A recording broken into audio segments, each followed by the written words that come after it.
ये कहानी शुरू होती है एक काल्पनिक शहर गौतम से, जहाँ पर अमीर और गरीब एक साथ तो रहते हैं, लेकिन अमीर लोग गरीबों का साथ नहीं देते हैं। उनका जीवन स्तर ऊंचा है और वो गरीबों को नाले के कीड़े के समान समझते हैं।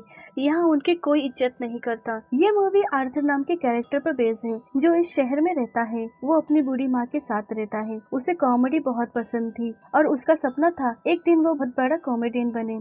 उसका आइडल एक बूढ़ा आदमी था जो कि एक कॉमेडी शो को होस्ट कर रहा था। उसे भी उसके साथ काम करना था। इसके बाद हम देखते हैं आर्थर एक जोकर है। अपनी रोजी रोटी चलाने के लिए जगह जगह जोकर बनकर परफॉर्म करता था। जब एक दिन आर्थर ऐसे किसी एक जगह पर परफॉर्म कर रहा था, तभी हम देखते हैं कुछ बच्चे आकर उसके हाथ से बोर्ड को चुरा लेते हैं। जिसके बाद आर्थर उन बच्चों का पीछा करता है और थोड़ी देर बाद वो बच्चे आर्थर को खूब मारने लगते हैं। साथ में वो उसका बोर्ड भी तोड़ लेते हैं। इतनी मार खाने के बाद आर्थर एक निःशुल्क सेवा केंद्र में अपना इलाज कराने के लिए जाता है, जहां हमें पता चलता है वो किसी मानसिक बीमारी से जूझ रहा है। वो अपनी हंसी पर काबू नहीं रख पाता और कहीं भी हंसने लगता है और इसी बीमारी का इलाज कराने के लिए इस सेवा केंद्र में जाता है, क्योंकि उसे सारी दवाइयाँ यहाँ पे फ्री में मिलती है। अपनी दवाइयाँ लेकर आर्थर अपने घर पहुँचता है, जहाँ हम देखते हैं पैसे के मामले में उसके घर की परिस्थिति कुछ ठीक नहीं थी। आर्थर का ही नहीं बल्कि इस चीज से पूरे गौतम शहर के ज्यादातर गरीब लोग परेशान हैं। यहाँ पता चलता है आर्थर की माँ कभी इस शहर के मेयर के घर पे काफी साल तक काम किया था,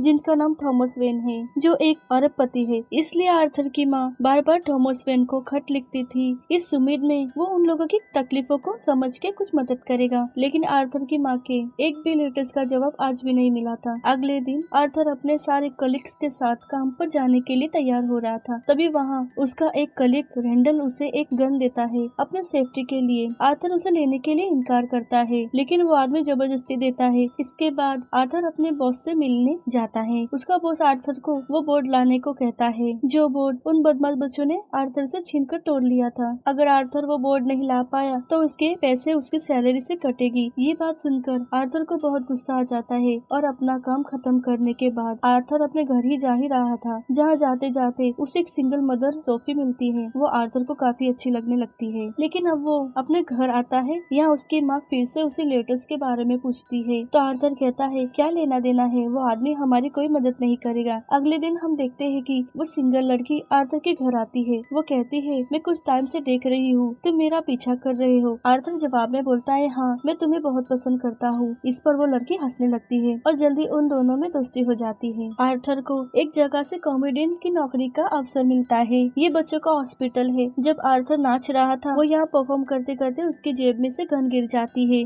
और वहाँ मौजूद सभी लोग उस गन को देख लेते हैं। सब बच्चे डर जाते हैं, स्टाफ हैरान हो जाता है, इसके पास गन क्या कर रही है। ये बात फैल जाती है और उसे इस जॉब से भी निकाल देते हैं। तभी ये बात उसके बॉस को पता चलती है। तभी वो अपने बॉस को बताता है ये तो एक टॉय गन है। यहाँ बॉस ने बताया, रेंडल ने उसे बताया उसने वो गन रेंडल से पिछले हफ्ते ही खरीदी है, जिससे उसका बॉस आर्थर को काम से निकाल देता है। यह आर्थर को बहुत बुरा लगता है, क्योंकि उसके कलीग ने उसे जबरदस्ती वो गन दी थी और वो ये नहीं जानता था ऐसा उसने क्यों किया। इसके बाद आर्थर जोकर का मेकअप उतारे बिना ही मायूस होकर ट्रेन से घर वापस जा रहा था। तभी वहाँ ट्रेन में 3 लड़के मिलकर एक लड़की को छेड़ रहे थे, जिन्हें देखकर आर्थर एकदम से हंसना शुरू कर देता है, जहाँ वो अपनी बीमारी की वजह से अपनी हंसी को रोक नहीं पा रहा था, जिसकी वजह से वो तीनों लड़के बहुत गुस्से में आ जाते हैं और आर्थर को बहुत बुरी तरह से पीटने लगते हैं। और यही वक्त होता है जब आर्थर का सब्र का बांध टूट जाता है। 3 में से 2 लड़के को अपने गन से ऑन द स्पॉट शूट कर लेता है, जिससे वो लड़के वहीं पर अपना दम तोड़ लेते हैं, जबकि तीसरा लड़का वहां से भागने लगता है। जिसके बाद आर्थर उसका पीछा करता है और फाइनली उसको पकड़कर अपनी सारी गोलियां उसकी बॉडी में उतार लेता है। जिसके बाद आर्थर वहां से भाग जाता है और वहां से दूर जाकर एक बाथरूम में खुद को बंद कर लेता है, जहाँ हम देखते हैं कि वो नाचने लगता है। उन तीनों लड़कों को मारने के बाद काफी खुशी महसूस करता है, क्योंकि आर्थर अपने ही माया जाल की दुनिया में पूरी तरह से खोया हुआ था। आर्थर का दिल एक छोटे बच्चे की तरह मासूम है, जो कभी भी किसी को नुकसान नहीं पहुंचा सकता था। गौतम शहर और यहाँ के क्राइम ने आज आर्थर को एक मुजरिम बना दिया है। आर्थर यहाँ से सोफी नाम की अपनी पड़ोसन के पास जाता है, जो सिंगल मदर है। जिसे वो पसंद करता है, वो उससे अच्छे से बात करती है और अब वो दोनों काफी करीब आ गए थे। अगले दिन की सुबह होती है और हम देखते हैं वो तीनों लोगों की मौत की खबर टीवी पे दिखाई जा रही थी। तभी टीवी पर उस शहर का मेयर आता है। उससे उन 3 हत्याओं के बारे में पूछा जाता है क्योंकि वो तीनों थॉमस वेन की कंपनी में काम करते थे। यहाँ गौतम सिटी में एक अजीब लहर होती है जिसमें सभी गरीब लोग अमीरों के खिलाफ हो गए थे। इसलिए गौतम शहर के कई लोग उस जोकर की निंदा करने के बजाय उसके सपोर्ट में थे जिसने 3 हत्याएं की थी। नेक्स्ट सीन में आर्थर अपनी दवाई खत्म होने के कारण उस सेवा केंद्र में जाता है जो उसे बताते हैं कि सरकार ने हमारे काम के लिए पैसे देना पूरी तरह से बंद कर दिया है, इसलिए ये हमारी आखिरी मुलाकात है। यहाँ के लोगों की सरकार को आप जैसे लोगों की जरूरत नहीं है और नहीं मेरे जैसे लोगों की। ये बात सुनकर आर्थर को दुख होता है क्योंकि अब वो अपनी बीमारी की दवा अब नहीं ले पाएगा। आर्थर यहाँ से एक स्टैंड अप कॉमेडियन शो करने जाता है जहाँ उसकी पड़ोसन सोफी भी ये शो देखने आई थी। टेंशन के चलते आर्थर यहाँ हंसने लगता है जिससे वो कंट्रोल नहीं कर पाता, लेकिन कैसे भी वो अपनी परफॉर्मेंस को पूरा करता है। ये सब होने के बाद वो अपने घर पहुँचता है। वो देखता है कि उसकी माँ ने पोस्ट करने के लिए कुछ पत्र टेबल पर रखे हुए थे। वो पहली बार अपने माँ के लिखे पत्र पढ़ना शुरू कर देता है, जिनमें से एक पत्र शहर के मेयर थॉमस वेन के लिए था, जिसमें उसे पता चलता है कि असली पिता थॉमस वेन है। इसके बाद वो अपनी माँ पे गुस्सा करता है। इसके अगले ही दिन आर्थर थॉमस वेन से मिलने निकल जाता है, जहां उसकी मुलाकात थॉमस वेन के बेटे ब्रूस वेन से होती है, जो आने वाले टाइम में गौतम शहर का सुपर हीरो बैटमैन बनेगा। जहां आर्थर उसे खुश करने के लिए एक परफॉर्मेंस करता है, लेकिन फिर यहाँ उसका बटलर अल्फ्रेड आ जाता है जो आर्थर को ब्रूस वेन से दूर रहने को कहता है। आर्थर कहता है, मैं पेनी फ्लैग का बेटा हूँ जो कभी यहाँ काम करती थी। मुझे पता है मेरी माँ और थॉमस वेन के बीच क्या था। मैं उन दोनों का बेटा हूँ। ये सुनकर अल्फ्रेड को गुस्सा आ गया। वो कहता है, तुम्हारी माँ की दिमागी हालत ठीक नहीं थी, ये सब उसके मन का भ्रम था,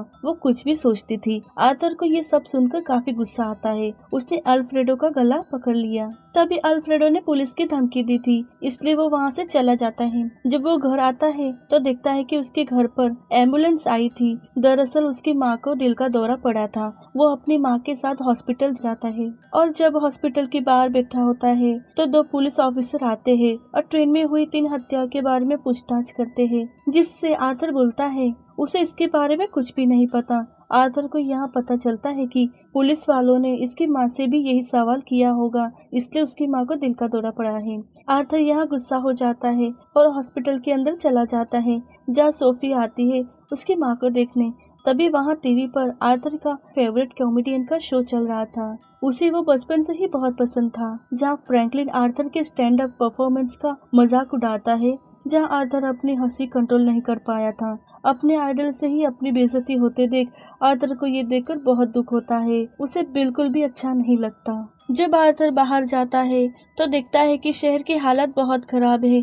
यह गौतम सिटी में गरीब लोग वो थॉमस वेन और उनके जैसे अमीरों के खिलाफ है और इन सभी लोगों ने जोकर का गेटअप धारण करके जोकर को सपोर्ट कर रहे थे। जिस तरह से जोकर ने ट्रेन में 3 अमीरों को मार डाला था, उससे हर कोई इम्प्रेस था। वही आर्थर पीछे के दरवाजे से होते हुए अंदर चला जाता है। वो वहाँ थॉमस वेन से मिलता है, जहाँ वो थॉमस वेन से कहता है वो उसका बेटा है। तब थॉमस कहता है, ये सब झूठ है, तुम्हारी माँ की दिमागी हालत शुरू से ही ठीक नहीं थी और साथ में वो पेनी का असली बेटा भी नहीं है, बल्कि उसे तो पेनी ने अडॉप्ट किया था। अगर तुम पूरी सच्चाई जानना चाहते हो तो उस हॉस्पिटल में जाओ जहाँ तुम्हारी माँ का सालों पहले इलाज चल रहा था। तभी आर्थर उस हॉस्पिटल में जाता है जहाँ उसकी माँ का इलाज चल रहा था। वहाँ से उसने अपनी माँ की फाइल चुरा ली, जिससे ये पता चला कि उसकी माँ की मानसिक स्थिति सही नहीं थी। उसका एक बॉयफ्रेंड था जो उसकी माँ को बहुत मारता पीटता था। बाद में उसे अरेस्ट कर लिया गया था और जेल में उसकी मौत हो गई थी। साथ ही उसे ये भी पता चलता है कि वो उसका गोद लिया हुआ बेटा है, इसलिए वो बचपन में आर्थर को टॉर्चर करती थी।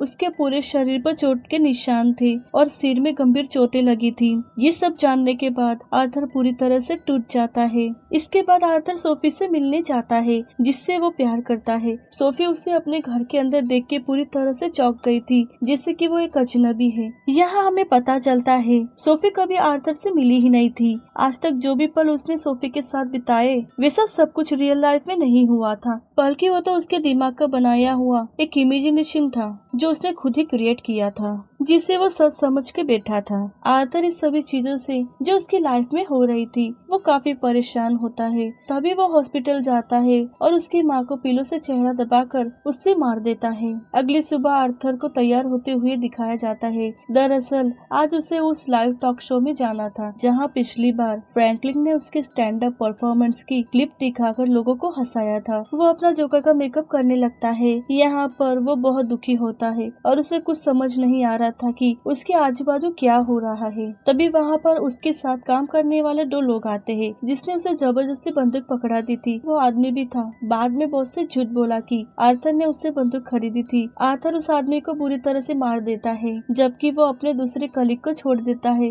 वो कहता है कि तुमने हमेशा मुझसे अच्छे से बात की थी। आर्थर अब पूरी तरह से जोकर के गेटअप में है और वो नाचने लगता है। तभी वहाँ 2 पुलिस वाले उसे देख लेते हैं जो पहले भी उसकी जांच करने आए थे। वो लोग उसे रुकने के लिए बोलते हैं लेकिन आर्थर वहाँ से भाग जाता है। वो पुलिस वाले उसका पीछा करते हैं। आर्थर अब ट्रेन के अंदर जाता है जहाँ पुलिस वाले भी आते हैं। उस ट्रेन में बहुत सारे लोग ऐसे थे जिन्होंने जोकर की कॉस्ट्यूम पहनी हुई थी। पुलिस इतने सारे लोगों में से उसे ढूंढ नहीं पाते। इसी बात का फायदा उठाकर आर्थर वहाँ से बाहर आ जाता है और अपने फेवरेट कॉमेडियन शो के लिए निकल जाता है जहाँ आर्थर अपना इंट्रोड्यूस एक जोकर के रूप में देता है। वो नाचता है, गाता है, लोगों को हंसाता है, लेकिन इसके बाद वो लाइव टीवी पर बताता है कि मेट्रो में ट्रेन के अंदर जो 3 मर्डर्स हुए थे वो मैंने किए थे। अगर उसकी जगह पे मेरा मर्डर हो जाता तो कोई इस बारे में बात भी नहीं करता। आज उन 3 हत्याओं की बात इसलिए हो रही है क्योंकि वो तीनों अमीर लोग थे और साथ ही साथ थॉमस वेन की कंपनी में भी काम करते थे।